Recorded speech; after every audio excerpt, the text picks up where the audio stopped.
It is often said that there is a fine line between our two strongest emotions, love and hate.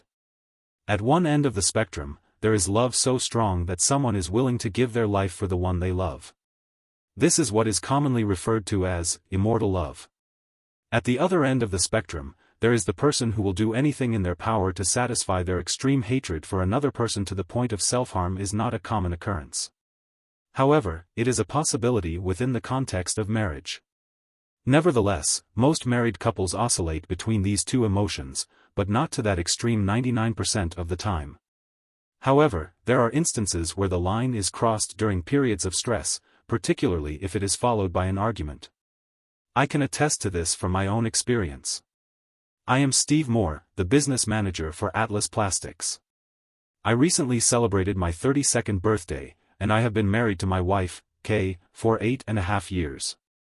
We have 2 sons, Danny, aged 6, and Kenny, aged 7. We reside in a spacious house in a suburb of Atlanta. We have numerous friends who live in the same neighborhood.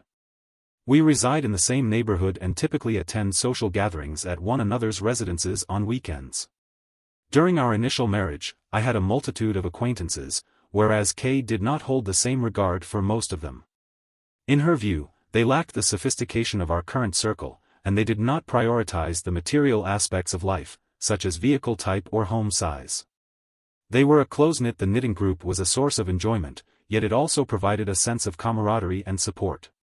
However, when Kay made the decision that we needed to move to a more affluent area, it led to a significant disagreement. Our residence was conveniently located just 15 minutes from our respective places of employment, and our housing expenses were relatively low. I would describe myself as a laid-back individual. I am a more simplistic individual, with less interest in the finer things in life. My wife, on the other hand, was always seeking something better. When she suggested that we move, I initially protested for about a week. However, I eventually realized that many things in life are not worth arguing about. A car, a house, or clothes are just material possessions that ultimately don't matter. Given these circumstances, when Kay continued to press her point, I acquiesced, recognizing that engaging in a futile argument was not a productive use of our time. I am aware that my decision may be perceived as a lack of assertiveness, but I can count on the fingers of one hand how many disagreements I have had with Kay over the past 8 years. That was until last night.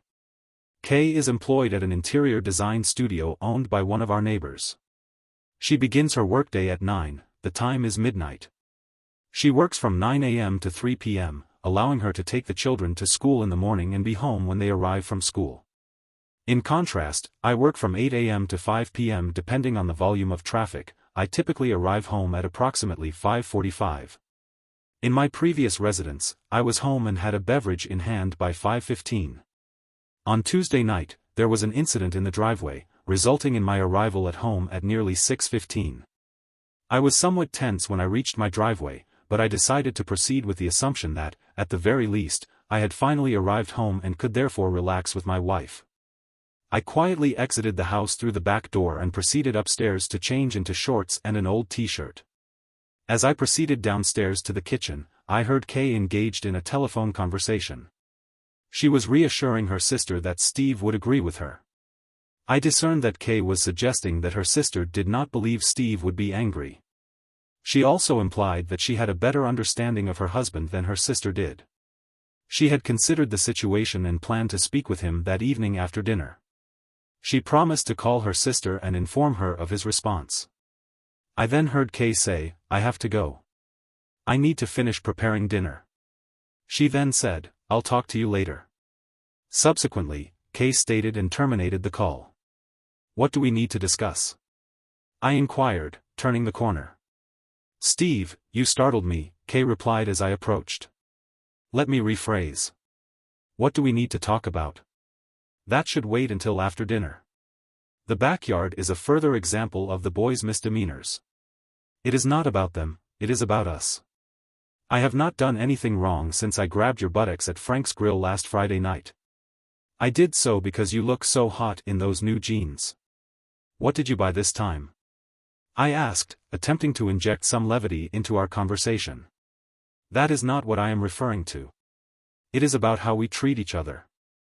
She began, "Well, baby, I love you, and I know you love me. What's the problem?" "Yes, Steve, you know I love you," she said, holding my hands in hers. "However, I'm not sure I still love you."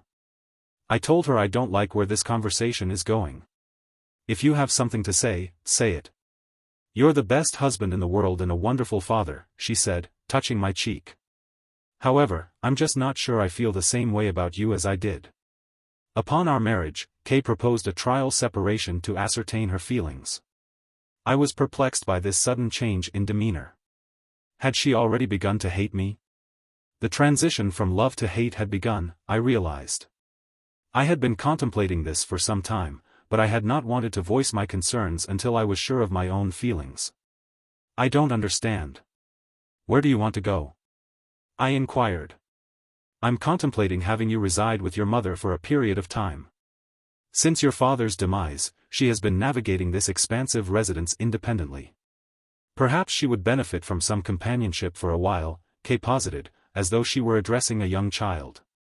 At this juncture, I began to feel irritated, yet I refrained from expressing my sentiments. "How will you finance the upkeep of the house and other associated expenses if I vacate the premises?" I asked, fully aware of the implications. As can be seen, I am now approaching a more problematic stance. While you will still be required to pay, it will not be indefinitely. It will only be until I have the opportunity to resolve the matter," she said in a loving and caring tone. I stood up and said, "No." Kay asked in surprise, "What do you mean, no?"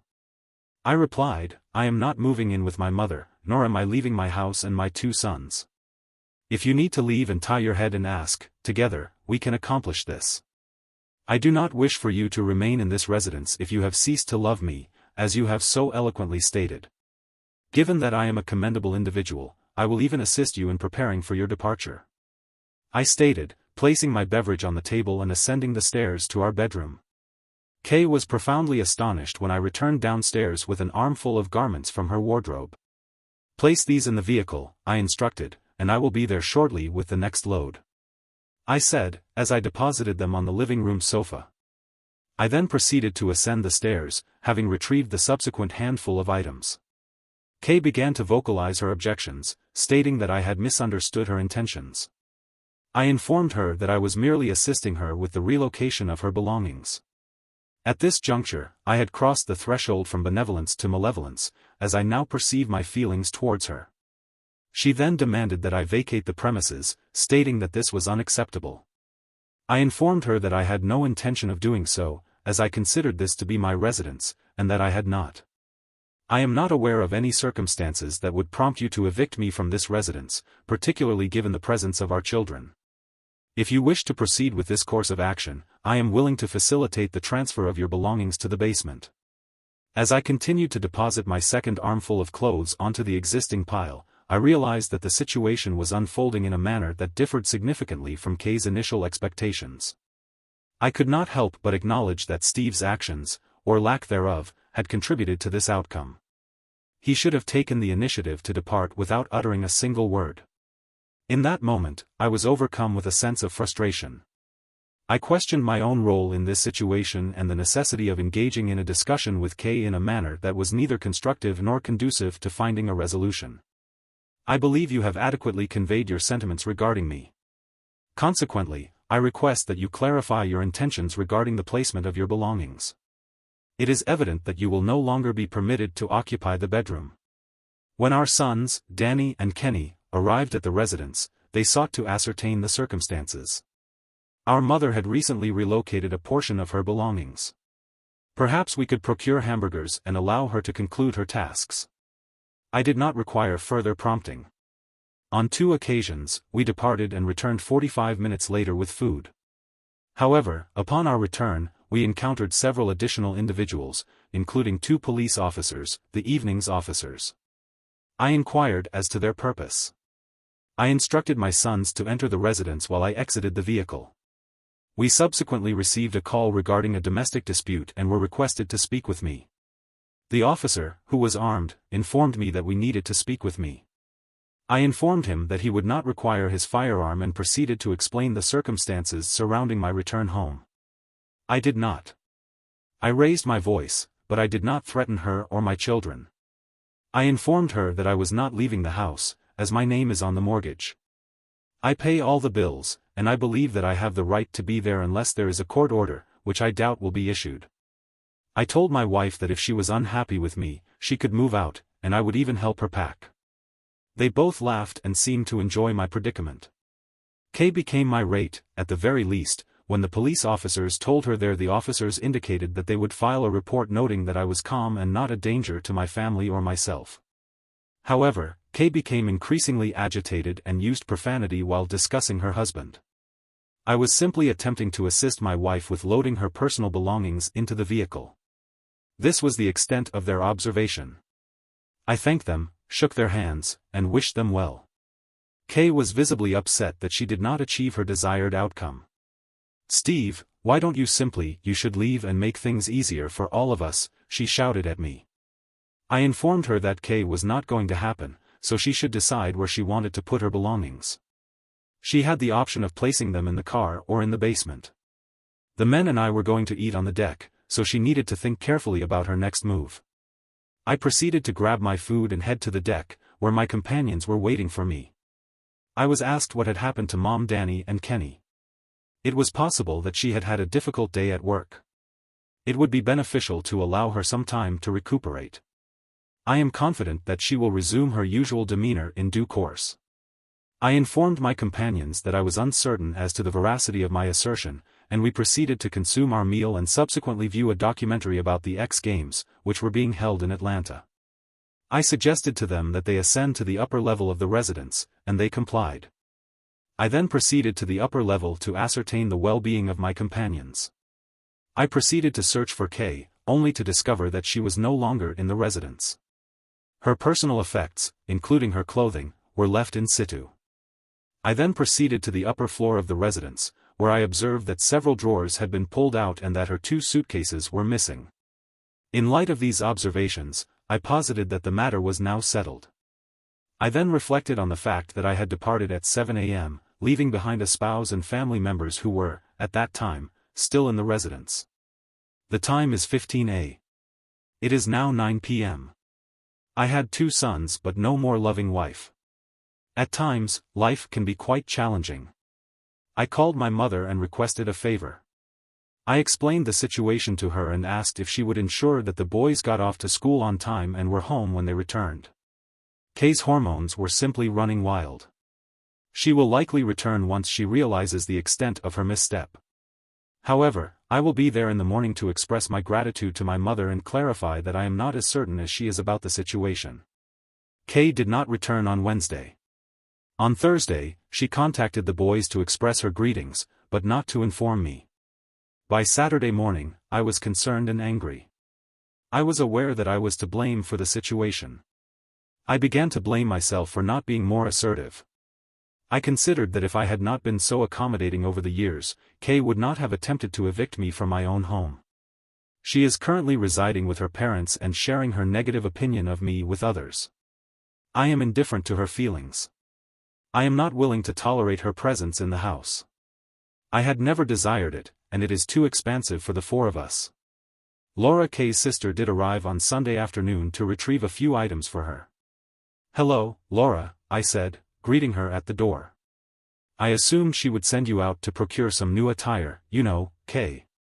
It is all about her." I informed her that I believed she was mistaken, but she countered that she had a superior understanding of your character. It seems she was incorrect.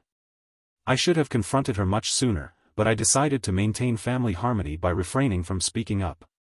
I am unsure of her return date.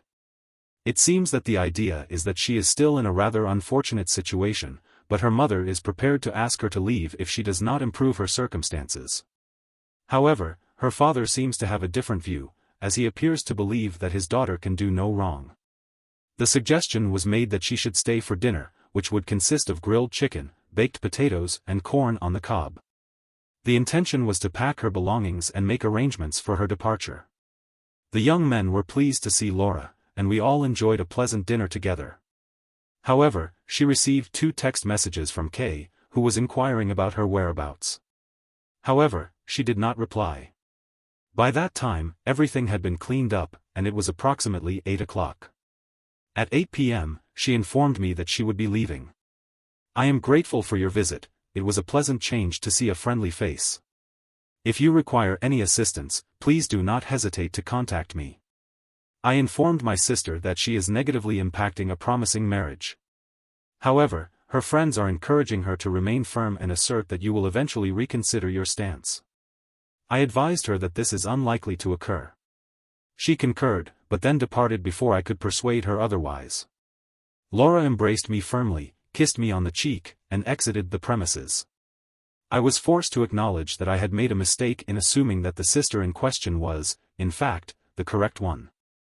The following 3 weeks were characterized by a distinct lack of communication. My mother assumed responsibility for the children's care, and although Kay attempted to contact the boys, she was unresponsive to my messages. However, she did send 2 lengthy emails, expressing her distress at my apparent lack of support and including a variety of other contentious statements. One unexpected development was that I was no longer invited to social gatherings in the neighborhood, while Kay was still included. It appeared that a decision had been made to favor her, and the children were quick to notice this, repeatedly asking when their mother would return. I am uncertain as to whether it is truly within her control. I am not impeding her progress, she is making these decisions independently. On Saturday morning, as we went grocery shopping, I informed them that my life had begun to change. I was walking down the aisle with my 2 sons when someone grabbed me from behind and lifted me off the floor. "You are a submissive individual. You are probably masturbating to her images as well," a voice from my past taunted me. "If this is the extent of your ability to interact with others, you are still inexperienced. You are a disgrace. I have always been perplexed by the nature of Carol's attraction to you. I found her behavior somewhat incongruous, given your apparent absence from the social scene. Have you now become disillusioned with our friendship, now that you have acquired such a spacious residence?" Randy inquired. "I have always considered myself to be above your standards, Randy. You have never fully appreciated my superiority," I replied, embracing him. "It is encouraging to see you again, Randy. We must take our leave," Randy said, as he returned to the island. "Was that Uncle Randy?" my boys inquired, their eyes wide with awe. Yes, it was Uncle Randy.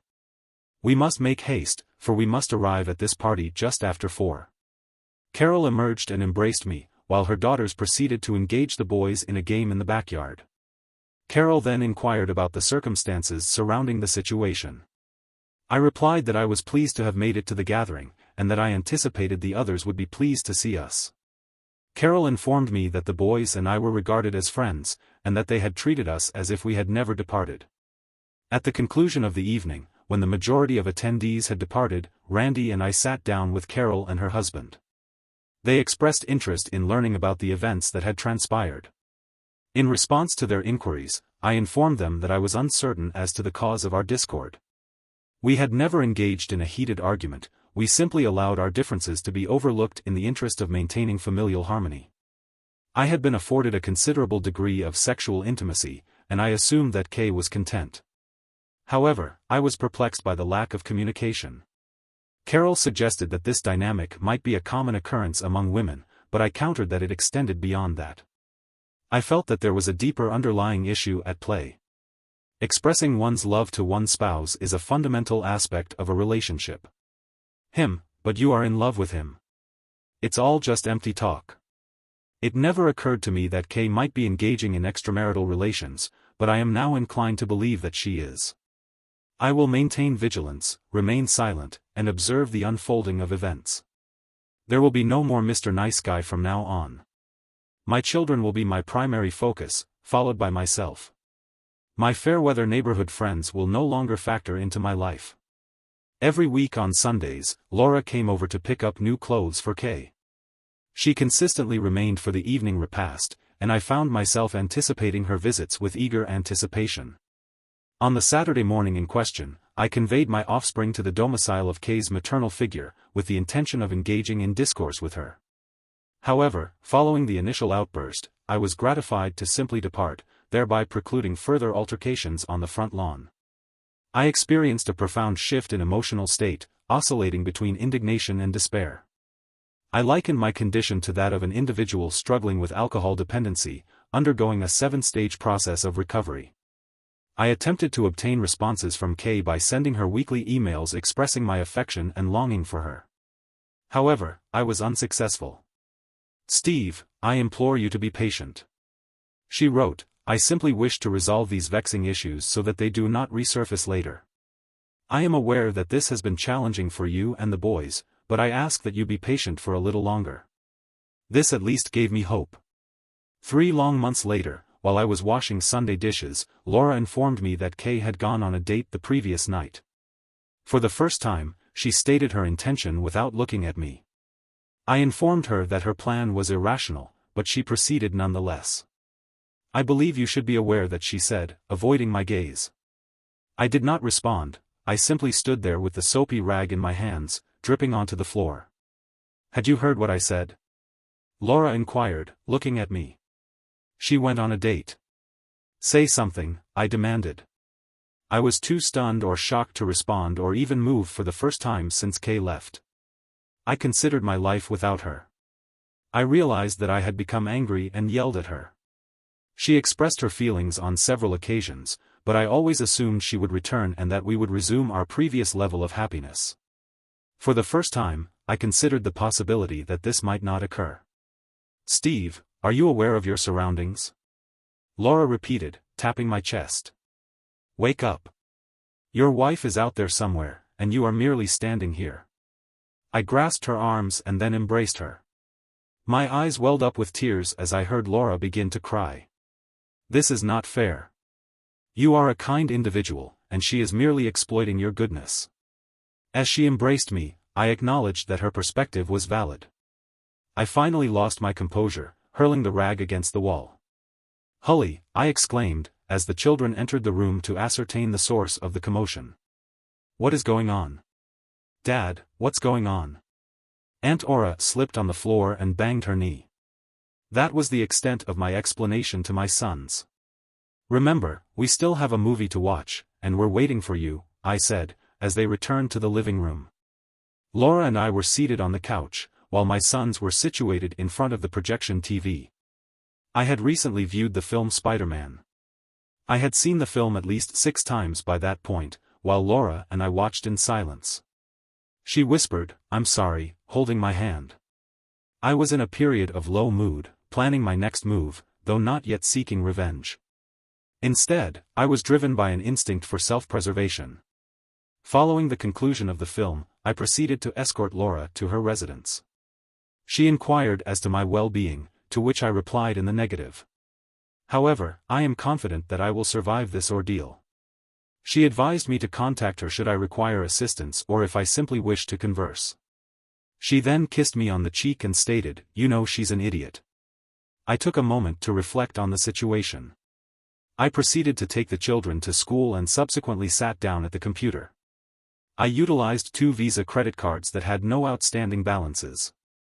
I then proceeded to pay off both of these cards and subsequently closed the accounts. I subsequently proceeded to the bank and transferred 50% of the remaining funds to a new account that was solely in my name. However, I was informed that it would take 6 days for this to be completed. I then proceeded to remove my name from the existing accounts, which required a minimum of 2 business days. I contacted the HR department at my place of employment and initiated the process of removing my name from the life insurance policy, the 401k, the medical and dental insurance plans.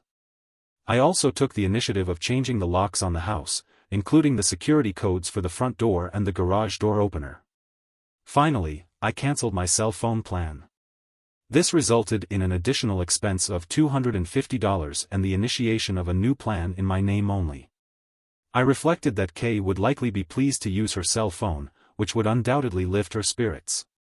I left the home phone number unchanged but left a message on the answering machine instructing Kay to call her parents' home phone number. The children promptly entered the residence. I informed them that I had changed the locks and provided them with the new keys. I then discarded the old keys in the trash.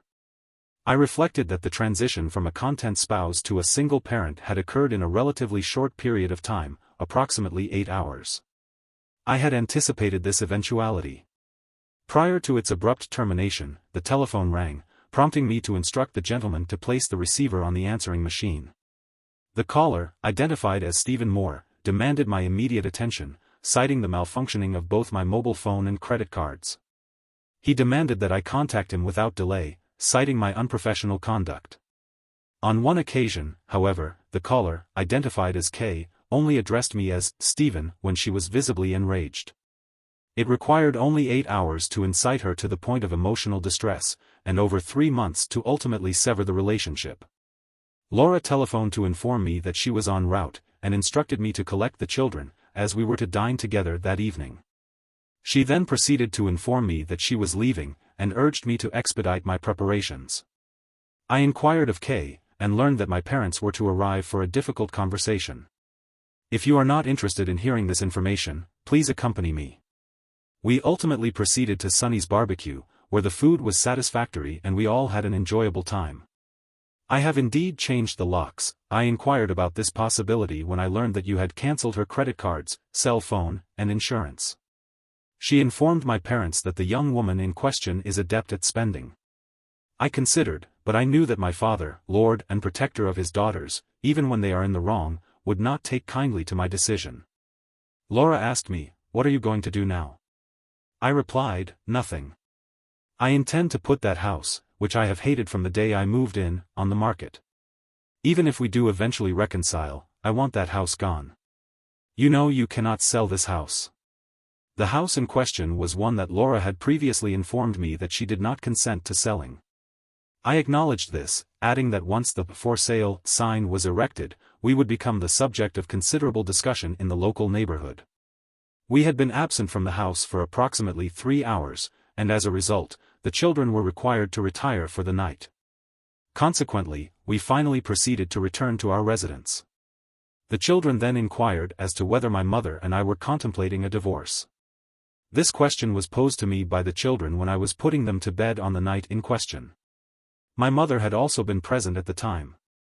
She replied in the negative, but stated that she no longer resides at the family home. Children, I am unable to provide a definitive answer at this time. You are aware of the love that your mother and I have for you, however, it appears that she is no longer willing to cohabit with me. Therefore, we must await her decision. I kissed you both good night and reassured you that everything would be okay. I then proceeded to consume a bottle of beer. He then held one out to Laura as they sat down at the kitchen table. "You know you can't hide forever, don't you?" she said, and he replied, "I'm not going to." She knows where he lives and works, so it shouldn't be difficult for her to find him. On Thursday at work, Kay burst into his office and began, "How dare you cancel my credit cards and cell phone?" She then asked when he had changed. I greeted her with a cheerful, "Hello, Kay. You look well. How are you doing?" "I'm fine, and the boys miss you not living with us," I replied. Given the considerable time that has elapsed since our last encounter, approximately 4 months, I suggest that we engage in a discussion. However, if you choose to engage in a verbal altercation, I will be forced to request that you leave the premises. This is a business office, after all. I would like to inquire as to why you engaged in these activities last week. Were you dating? Are we still married, or have I overlooked something? You stated that it was simply a dinner date. "A friend," she replied. "Did you engage in sexual intercourse with him?" I inquired. "No, I did not engage in sexual intercourse with him, it was merely a dinner date." She then asked, "Are you intending to engage in sexual intercourse with him?" I asked Steve why he was asking me these questions. She then asked, "What is your schedule?" I replied, "What is your purpose in asking me these questions?" She then asked, "What is the reason for the divorce?" I responded, "To." Kay was visibly shocked. "I don't want a divorce," she stated emphatically. "Well, that's just the way you act," she continued. "You're dating, you're ignoring your husband and children, and you're buying new underwear for someone other than me. All of these things are clear signs that you're moving on without us.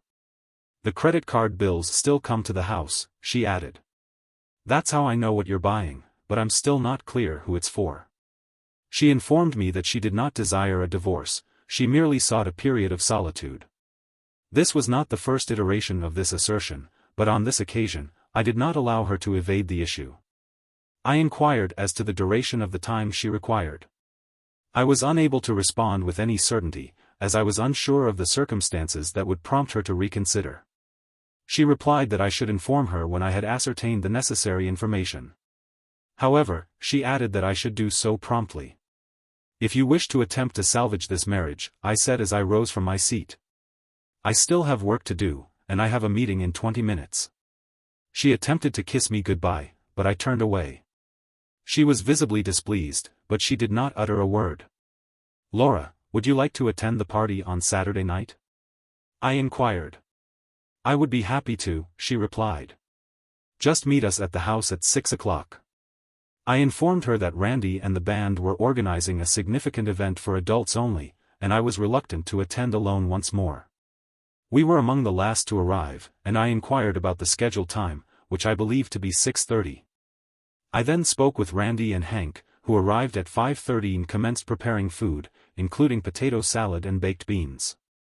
Before I could react, the attendees had gathered, and by at 6 o'clock, the party was in full swing, so I am not to be held responsible for any lack of enthusiasm. I introduced everyone to Laura and proposed that we commence the festivities. I opened a beer for each of us before Carol and the other girls proceeded to remove Laura from the premises. Randy inquired of Kay's younger sister whether she was sexually adept. This query was met with a degree of incredulity. "How should I know?" I replied. "Randy, you really need to reconsider your perspective."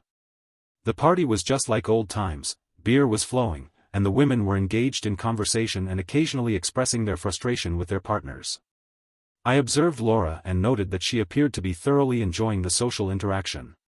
After dinner, the doubles games commenced. The first game was 20 Quest.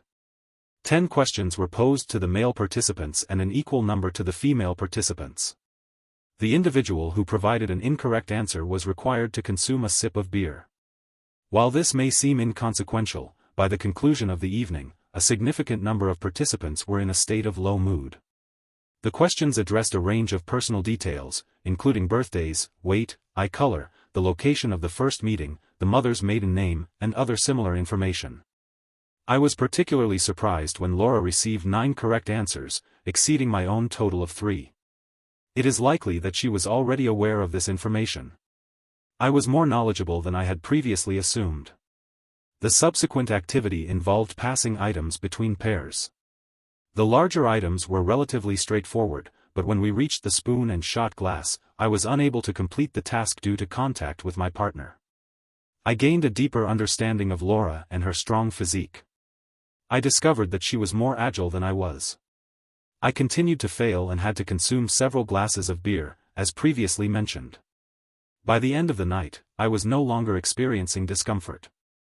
"Let me assist you in placing him in the vehicle," Randy said to Laura. "I haven't observed him in this state for quite some time, but I believe he required it tonight. Would you like me to escort you home and assist you in placing him in bed?" he inquired. "No, that will not be necessary, but I appreciate your offer. He has a guest room on the lower level, and if I am unable to assist him in ascending, I will simply leave him there." It was 45 minutes past midnight, but my bladder had other ideas. It seems that one cannot consume a considerable quantity of beer without experiencing the consequences. As I sat up and swung my legs off the bed, I felt a sharp pain in my head. It was as if my eyes were unable to blink without causing further discomfort. I stumbled over my nightstand, the edge of the bed, and finally the bathroom. Before I could reach the bathroom, I encountered a door jamb. I was on the verge of removing my shorts when I realized I was still wearing them. I opted instead to do so while sitting down. 2 quarts later, still in a state of partial inebriation, I proceeded to the bed. I climbed back into bed and approached my wife. She was also unclothed. I inhaled the aroma of her hair before kissing her naked shoulder and neck. I began to drink and gradually lost consciousness as I rubbed against her. I was becoming increasingly aroused. It was unlikely that she desired to engage in sexual activity at that particular moment. Despite my efforts to initiate physical contact, my wife would occasionally express displeasure. Even when I woke her up to kiss her, she would still become annoyed with me, particularly when I remained with my eyes closed. I could sense her pushing into me until I was completely submerged for the next 10 minutes. We both stroked in complete silence, our breathing and heartbeats accelerating as we approached a state of heightened arousal. Prior to reaching the point of ejaculation, there were no vocalizations or forceful thrusts. Instead, there were gentle caresses. I kissed her neck and embraced her, and then we fell asleep. Despite my eyes being tightly shut, I could see the light coming through the windows. My head hurt, and my mouth tasted like someone else. I had urinated in it when I began to regain consciousness. I attempted to recall how I had returned home, but my recollection was hazy. As I drew her closer, I realized that I needed to use the restroom. "I'll be back shortly," she said, rising and entering the bathroom in a state of undress. Even in my half-asleep state, I could hear her brushing her teeth and rinsing her mouth. She did not jump back on our bed in a gentle manner.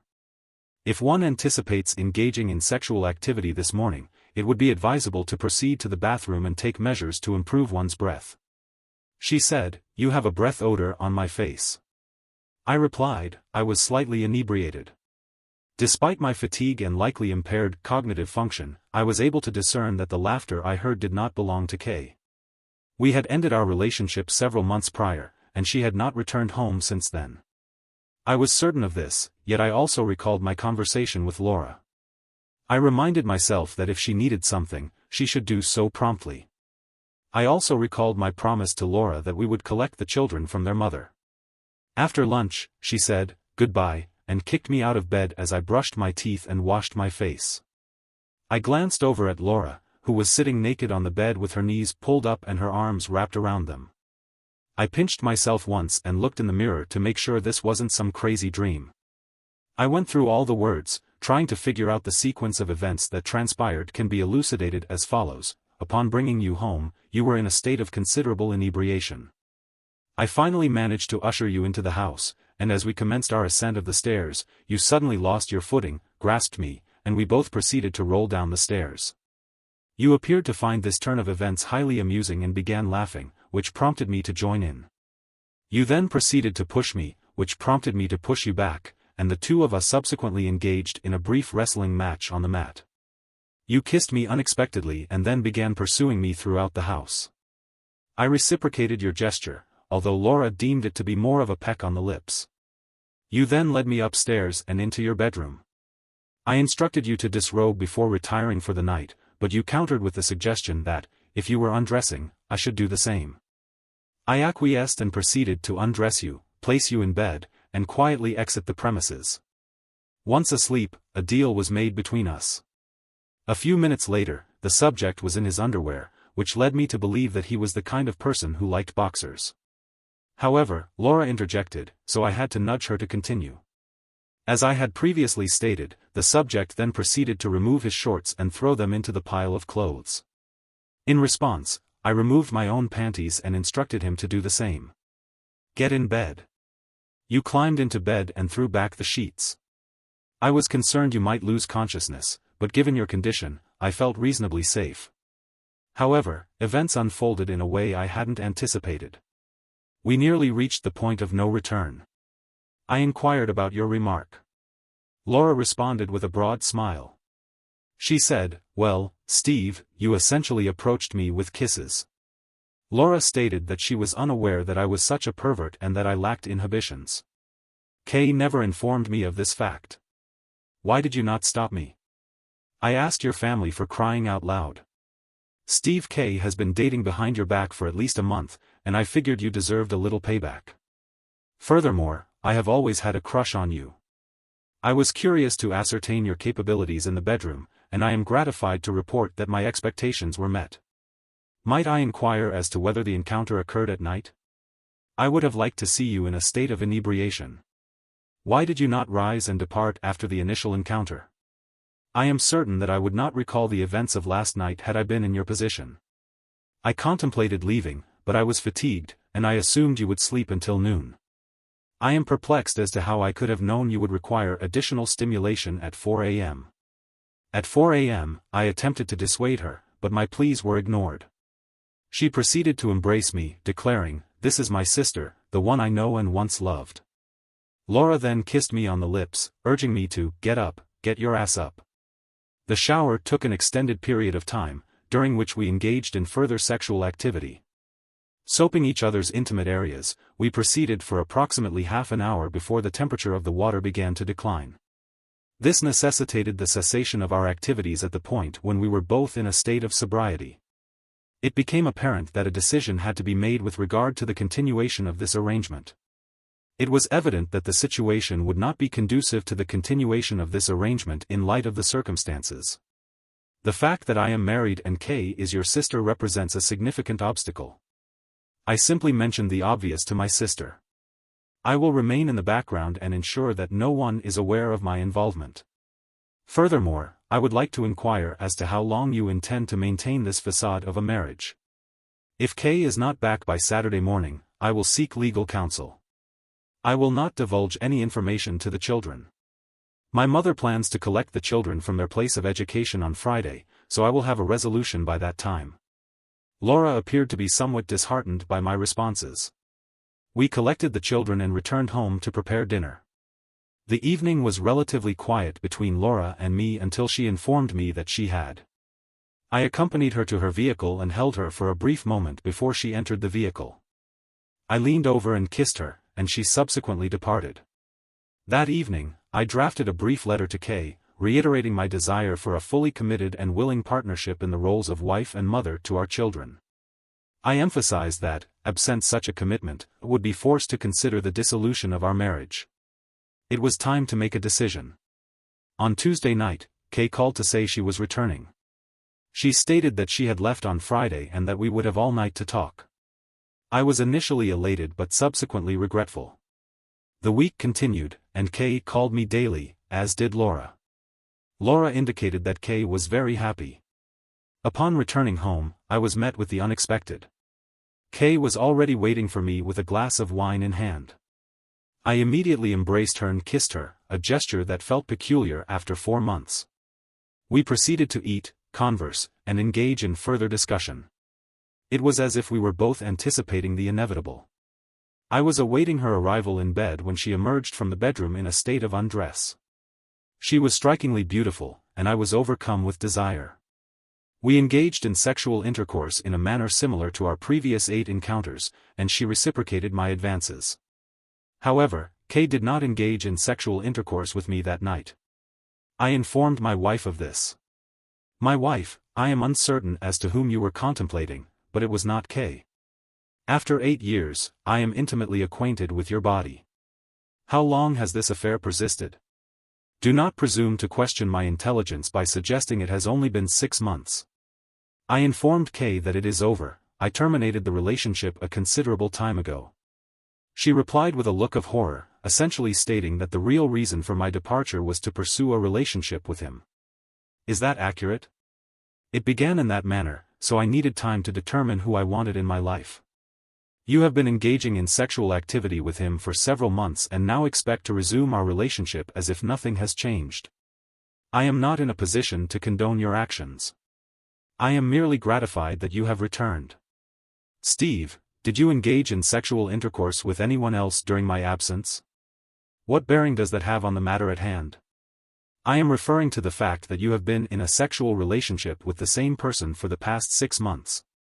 I did engage in such activities on one occasion, but I was under the influence of alcohol at the time and was not aware of the situation until the following morning. I have now discovered that I have been lied to, and I am prepared to make the necessary decisions. I have decided to resume my relationship with you, Steve. I recognize that I have made a significant error in judgment, and I am willing to accept the consequences. I concede that I am not proud of my actions, but I am requesting that you give me another opportunity. I love you, and I am imploring you to allow me another chance to reunite our family. Please, Kay. I was at a loss for words.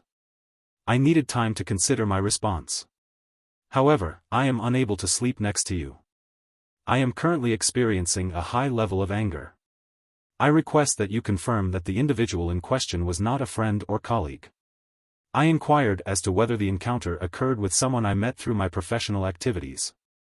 She responded that it was, indeed, a personal acquaintance. Consequently, I have relocated to the guest room for the past 2 nights. While this arrangement may be somewhat isolating, it is necessary for me to make some challenging decisions regarding my future.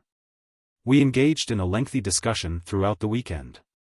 During the weekend, she informed me that I could pose any queries and that she would respond in a truthful manner.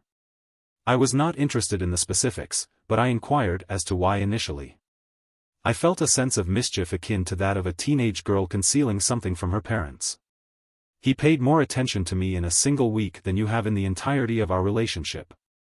The relationship lasted approximately 2 years. It began with a sense of infatuation, but this quickly dissipated. The couple engaged in sexual intercourse primarily for physical gratification. They mutually decided that the relationship was not sustainable and that it would be preferable for their spouses not to become aware of it. Consequently, the relationship was relatively short-lived. The individual involved subsequently recognized that their decision to engage in the relationship was misguided. I desired your return by Sunday morning. My mind was inundated with concerns, and I required a respite. Dinner at her mother's residence was a pastime she had eschewed for months. She draped a substantial blanket, and the collective demeanor appeared agreeable, with the exception of her mother, Laura, and myself. Upon our departure, her mother embraced us. I placed something in my pocket and requested that I be contacted the following day. The subsequent 2 weeks were marked by a sense of unease. I continued to reside in the spare room, and the children were pleased to have their mother back. On Friday afternoon, I departed my residence to attend to matters that could not be addressed during work hours or in the evenings. I had my cell phone turned off because I did not want to be disturbed.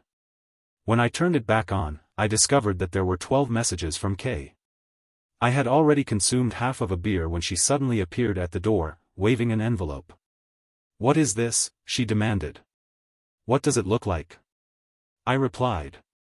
"Why did you serve it?" I was under the impression that we were going to attempt to reconcile. She was indignant, asserting that we were nearly in a position of proximity. I was disconcerted to observe that she perceived our relationship as irremediable, particularly given the circumstances surrounding the children and the positive experiences we had shared. 2 weeks prior, a new development had arisen that had placed the stability of our marriage in jeopardy. How had you become aware of this? No one was privy to the information. Does it matter how I became aware of it? You were merely attempting to exploit my trust and convince me that it was a genuine affair. You are, in fact, a highly unscrupulous individual. Kay, it shouldn't have happened. I'm sorry, Steve. I don't love him, I love you. We can resolve this, and then we'll resume our previous relationship. She pleaded, and he provided her with sufficient funds to avoid detection by his wife. With each word she uttered, she dug herself a deeper hole. I hope you 3 will be very happy. I love you, Steve. I really do. We can get through this. If you want, we can sell this house and buy another and start over somewhere else. Kay said we're done. We have been broken up for a long time. I just didn't want to accept it for the kids' sake. You can stay here until the house sells or you find another place to live. I plan to take the kids with me, but you can see them whenever you want. I don't want anything from you except for you to get out of my life. It is my recommendation that you remain in this residence until the sale of the property is finalized or you have secured alternative accommodations. I intend to take the children with me, but you are free to see them at your convenience. I do not seek anything from you except for you to remove yourself from my life. She wept for the remainder of the weekend, and when I collected the children, we engaged in a lengthy discussion. The children were not surprised by our decision to separate, but they were not pleased about it. After all, the relationship was theirs. After dividing our assets, I had sufficient funds remaining to purchase a modest residence in a more congenial neighborhood. Kay had effectively addressed her issue, and I respected her decision to remain silent. However, there was one remaining challenge. On the aforementioned Sunday, Kay's mother had placed something in my jacket pocket, which ultimately led to a significant shift in circumstances. I contacted her the following day to inquire about the item she had given me. I am aware that I should not be disclosing this information, but if I do not, you will never be aware of the truth. I discovered an item in the guest bathroom the morning after Kay vacated the premises. It took me several days to muster the courage to inform you of this discovery. I found a pregnancy test in the trash, which indicated that someone had placed a pregnancy test in the oven, so to speak, since she was the only woman in the house and it was not her. Therefore, it could only have been Kay. I was reluctant to be the one to tell you this, but I thought Kay might attempt to deceive you. In retrospect, you did not learn this from me, did you? I hate to say this, Steve, but I love her very much. Do not be a stranger. That is how I learned that Kay was pregnant. It would have been preferable if I had discovered a test kit, the doctor's report, or followed her to a questionable motel. Ultimately, it was her own mother who facilitated the transfer of custody. The residence I located was situated in close proximity to 1000, and I had resided there for the duration of my tenure. The property comprised 4 bedrooms, 2.5 bathrooms, and a sizable patio, though it lacked a swimming pool. The boys contributed to the effort, and my newly appointed assistant proved invaluable. Following the dissolution of the marriage, we were gathered at Kay's mother's residence for Thanksgiving dinner. It was then that the children they informed their mother and grandparents of the progress of the new house, noting that each child has their own bedroom and bathroom. Kenny informed them that Danny has his own room, that he has his own room, that his father and Aunt Laura have theirs, and that there is still one room remaining for guests. He expressed pride in having selected the color of the walls and trim. Kenny then repeated the information. Kay requested that he provide further details. Her son, there's your room, Danny's room, a room, and someone else's room. He said, Dad, and Laura's. He said it as if nothing had happened. How long has Laura been living with you? Kay asked. Since we moved into the new house, he said, chewing his dessert. Kay shouted, it seems someone discovered our secret. I said, kissing Laura in the kitchen. You know, it was only a matter of time. We never told them. Children are adept at remaining silent, and it is likely that our parents would have discovered the truth regardless, given the inevitable progression of events. Let us depart, Laura suggested, gesturing with her abdomen. I would be delighted to accompany you, I replied, extending my hand. Upon entering the dining room, we were met with a sense of overwhelming astonishment. Kay was overcome with rage at the prospect of my union with her younger sister. Her mother was elated at the prospect of welcoming another grandchild, while her father was relieved at the prospect of not having to adjust to another son-in-law. The in-laws and Laura and I were gratified. I initially married the incorrect sister, but rectified the situation before it was too late. This narrative is replete with emotional nuances and dramatic turns, rendering it engrossing. It illuminates the intricacies of interpersonal relationships and the fortitude required to navigate challenging life decisions. The compelling character dynamics and unanticipated plot twists render it absorbing until the conclusion.